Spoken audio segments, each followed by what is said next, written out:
अमेरिकी नागरिक अधिकार आंदोलन, समानता और न्याय के लिए संघर्ष। अमेरिकी नागरिक अधिकार आंदोलन संयुक्त राज्य अमेरिका के रिकॉर्ड में एक निर्णायक मोड़ बन गया, जो नस्ल, त्वचा के रंग या मूल की परवाह किए बिना सभी अमेरिकियों के लिए समानता, न्याय और नागरिक अधिकारों के लिए चल रही लड़ाई की विशेषता है।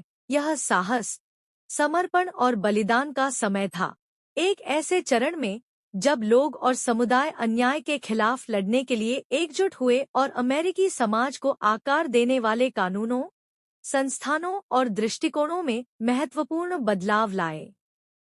कई दशकों तक फैला नागरिक अधिकार आंदोलन 50 और 1960 के दशक में अपने चरम पर पहुंच गया। इसके सबसे यादगार मील के पत्थर में से एक doctor Martin Luther king junior की प्रसिद्ध आई हैव ए ड्रीम में बदल गया। 1963 में नौकरियों और स्वतंत्रता के लिए वाशिंगटन में मार्च के किसी चरण में भाषण, लिंकन मेमोरियल की सीढ़ियों से दिए गए भाषण में समानता और नस्लीय अलगाव और भेदभाव को रोकने का आह्वान किया गया।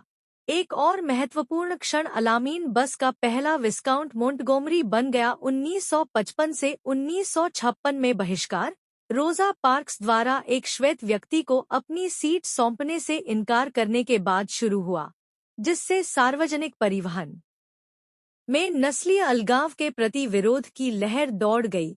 381 दिनों तक चला। अंततः बहिष्कार सुप्रीम कोर्ट के फैसले के साथ समाप्त हुआ, जिसमें बस पृथक्करण को असंवैधानिक घोषित किया गया।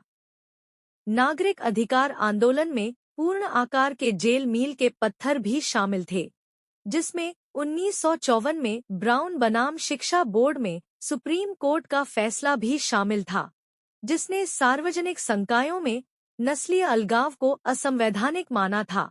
इस फैसले ने संयुक्त राज्य अमेरिका में घोर रंगभेद की समाप्ति की शुरुआत को चिह्नित किया और अलगाव और भेदभाव के खिलाफ आगे के कानूनी कदमों के लिए दरवाजे खोल दिए। अहिंसक प्रतिरोध नागरिक अधिकार आंदोलन की एक और पहचान थी, जो महात्मा गांधी जैसे नेताओं द्वारा प्रतिपादित सविनय अवज्ञा और अहिंसा की अवधारणाओं से प्रेरित था। अन्यायपूर्ण कानूनों और प्रथाओं की ओर ध्यान आकर्षित करने और व्यापार की मांग करने के लिए धरना, मार्च, प्रदर्शन और अन्य प्रकार के विरोध प्रदर्शन किए गए थे। इस आंदोलन में अफ्रीकी अमेरिकियों, श्वेत सहयोगियों, कॉलेज के छात्रों, धार्मिक नेताओं, श्रमिक संघ प्रतिभागियों और सामुदायिक संगठनों सहित लोगों और व्यवसायों की एक बड़ी श्रृंखला शामिल थी।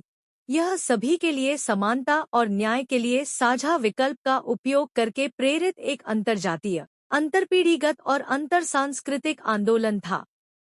नस्लीय अलगाव और भेदभाव से लड़ने के अलावा नागरिक अधिकार आंदोलन ने मतदान अधिकार, आवास, रोजगार, शिक्षा और गरीबी उपचार सहित अन्य महत्वपूर्ण मुद्दों पर भी ध्यान केंद्रित किया। 1964 का नागरिक अधिकार अधिनियम और 1965 का मतदान अधिकार अधिनियम नागरिक अधिकार आंदोलन के प्रयासों से उपजी प्रमुख विधायी जीत रही है, जिससे कई प्रकार के कानूनी भेदभाव को प्रभावी ढंग से समाप्त किया गया है। जबकि नागरिक अधिकार आंदोलन ने समानता और न्याय की दिशा में महत्वपूर्ण प्रगति की है, चुनौतियां दृढ़ रहना, नस्लीय असमानता, भेदभाव और संस्थागत नस्लवाद अमेरिकी समाज के सामने समस्याएं बनी हुई हैं, और नागरिक अधिकार आंदोलन की विरासत सामाजिक न्याय और समानता के लिए चल रही लड़ाई में जीवित है। ऐसे समय में जब विश्व स्तर पर असमानता और अन्याय के खिलाफ लड़ाई जारी है, अमेरिकी नागरिक अधिकार आंदोलन की विरासत एक निष्पक्ष दुनिया की तलाश में अवधारणा का स्रोत और सामूहिक गति और संकल्प की शक्ति की याद दिलाती है। इसको हेडिंग में लिखो।